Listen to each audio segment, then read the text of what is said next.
our channel. Today Bible verse in Tamil.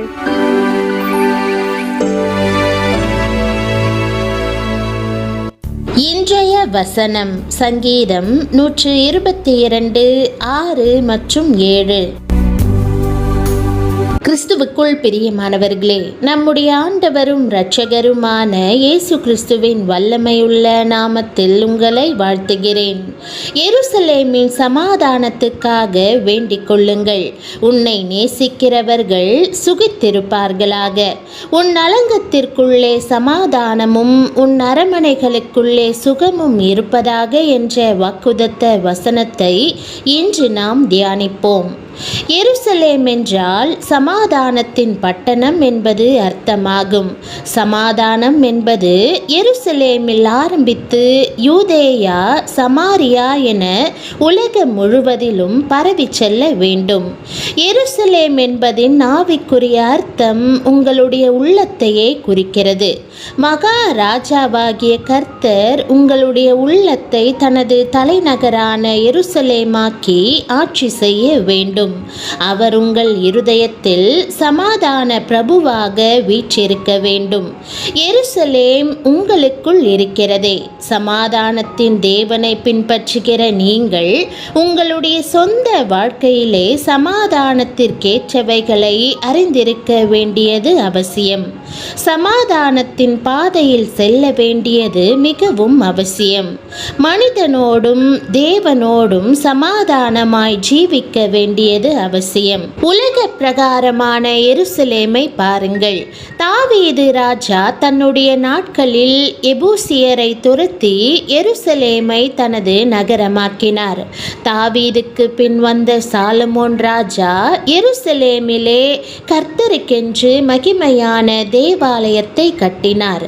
தானியேல் தன் வீட்டு பலகணிகளை எருசலேமுக்கு நேராய் திறந்து வைத்து தினமும் 3 வேளை ஜெபித்தார். நெகேமியா எருசலேமின் மதில்களை சீர்படுத்தி மீண்டும் கட்டி எழுப்பினார். ஆனால் அந்தோ எருசலேம் பட்டணம் இயேசுவின் நாட்களில் சீரையும் சிறப்பையும் இழந்து கிடந்தது. பாரம்பரியங்களை பின்பற்ற போய் ஆவிக்குரிய வாழ்வின் காரியங்களில் பின்வாங்கியது. பரிசேயர், சதுசேயர் ஆகியோர் போலியான பக்தியை காண்பித்து மாய்மாலமாக வாழ்ந்து கொண்டிருந்தார்கள். எருசலேம் வீதியிலே ஏராளமான தீர்க்கதரிசிகள் கல்லெறிந்து கொல்லப்பட்டார்கள். இயேசு எருசலேமை பார்த்தபோது அதற்காக கண்ணீர் விட்டு அழுதார். உனக்கு கிடைத்த இந்த நாளிலாகிலும் உன் சமாதானத்துக்கு ஏற்றவைகளை நீ அறிந்திருந்தாயானால் நலமாயிருக்கும் என்று சொல்லி புலம்பினார். மேசியா வருகையில் எருசலேம் பரிசுத்தமாக்கப்படும், சமாதானம் நிலவும் என்பது யூதர்களின் நம்பிக்கை. அதுவே அவர்கள் இன்றும் செய்யும் ஜெபமாயிருக்கிறது. தீர்க்கதரிசிகள் கண்ட தரிசனமும் அதுவே. புதிய வானம், புதிய பூமியில் எருசலேம் புதிதாக்கப்படும். பிரியமானவர்களே, நீங்கள் அந்த பரம எருசலேமை வாஞ்சையுடன் எதிர்நோக்குவீர்களாக.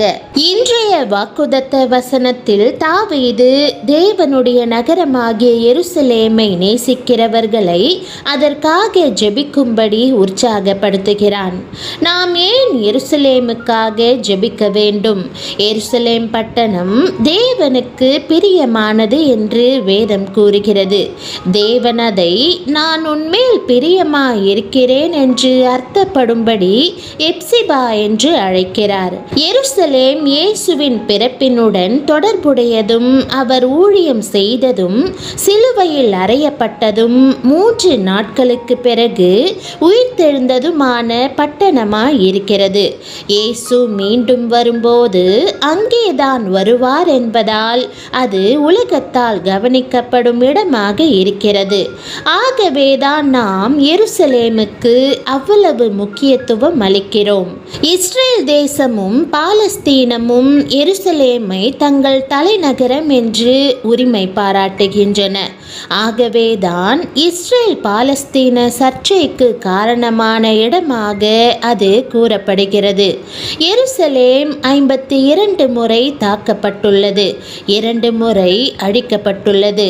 அங்கே நிலவும் எல்லா சர்ச்சையும் முற்று பெற்று எருசலேமில் உள்ள மக்கள் சமாதானத்துடன் வாழ்வதற்காக நாம் ஜெபிக்க வேண்டும். சமாதான பிரபுவாகிய இயேசுவின் பெயரால் நாம் ஜெபிக்க வேண்டும். உன்னை நேசிக்கிறவர்கள் சுகித்திருப்பார்களாக என்று வேதம் கூறுகிறது. நாம் எருசலேமை நேசித்து அதன் சமாதானத்திற்காக ஜெபிக்கும் போது ஆண்டவர் நம்மை செழிக்க பண்ணுகிறார். இஸ்ரேலில் மக்கள் ஷாலோம் என்று சொல்லி ஒருவரையொருவர் வாழ்த்திக் கொள்வார்கள். அதற்கு சமாதானம் என்றே பொருள். இயேசு அற்புதங்களை செய்த பிறகு அநேக வேளைகளில் சமாதானத்தோடே போ என்று கூறுகிறார்.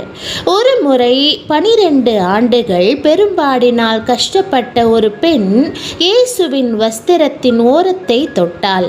அவளுடைய விசுவாசத்தினால் அவள் குணம் பெற்றாள்.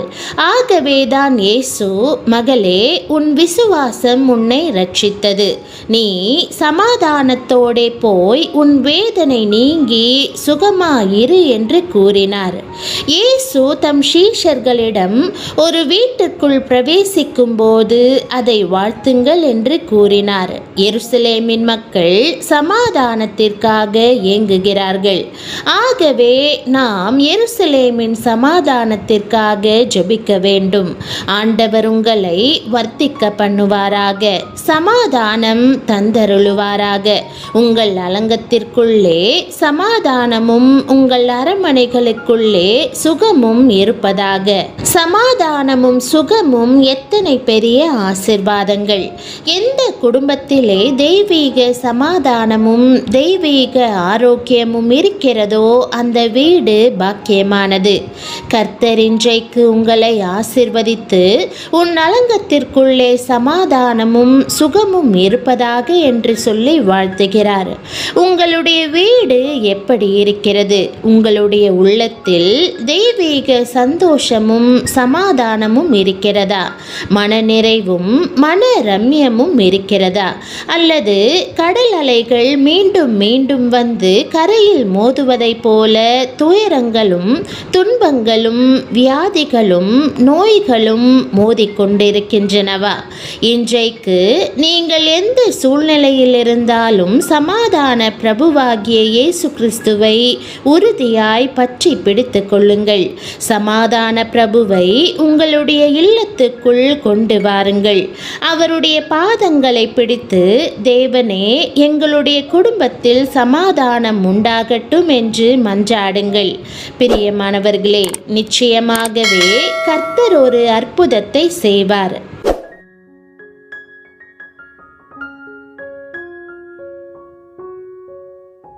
ஜெபம். அன்பின் பரம தகப்பனே, என் வாழ்வில் சமாதானமும் செழிப்பும் விளங்கும் என்று வாக்கு பண்ணுவதற்காக உம்மை ஸ்தோத்தரிக்கிறேன். இப்போதும் உம்மால் தெரிந்து கொள்ளப்பட்ட உமக்கு பிரியமான எருசலேம் பட்டணத்திற்காக ஜெபிக்கிறேன். உம்முடைய சமாதானம் அதன் தெருக்களில் புரண்டு ஒவ்வொரு வீட்டையும் நிரப்புவதாக. வேதனை இருக்கும் இடத்தில் சுகத்தையும் பிரிவினை இருக்கும் இடத்தில் ஒற்றுமையையும் கொடுப்பீராக. முரண்பாடுகள் அகன்று சமாதானம் துளிர்க்கும்படி செய்யும். சமாதான பிரபுவாகிய இயேசுவின் பிரசன்னம் அந்த பட்டணத்தை மூடுவதாக. உம்முடைய வசனம் கூறுகிறபடி எருசலேமை நேசிக்கிறவர்களும் அதன் சமாதானத்தை நாடுகிறவர்களும் சுகித்திருப்பார்களாக. எங்கள் இருதயம் விசுவாசத்தில் உம்மிடமாய் திரும்பி பாடுகளிலிருந்து விடுதலையை காணட்டும். என் இருதயத்திலும் வீட்டிலும் உம்முடைய இணையற்ற சமாதானமும் பரிபூரண செழிப்பும் விளங்கும்படி பெற்றுக்கொண்டு இயேசுவின் நாமத்தில் ஜெபிக்கிறேன் நல்ல பிதாவே, ஆமேன். என் ஆத்துமாவே கர்த்தரை ஸ்தோத்திரி, என் முழு உள்ளமே அவருடைய பரிசுத்த நாமத்தை ஸ்தோத்திரி. என் ஆத்துமாவே கர்த்தரை ஸ்தோத்திரி, அவர் செய்த சகல உபகாரங்களையும் மறவாதே. ஆமேன். கர்த்தராகிய இயேசு கிறிஸ்துவினுடைய கிருபையும் தேவனுடைய அன்பும் பரிசுத்த ஆவியினுடைய ஐக்கியமும் உங்கள் அனைவரோடும் கூட இருப்பதாக. ஆமேன்.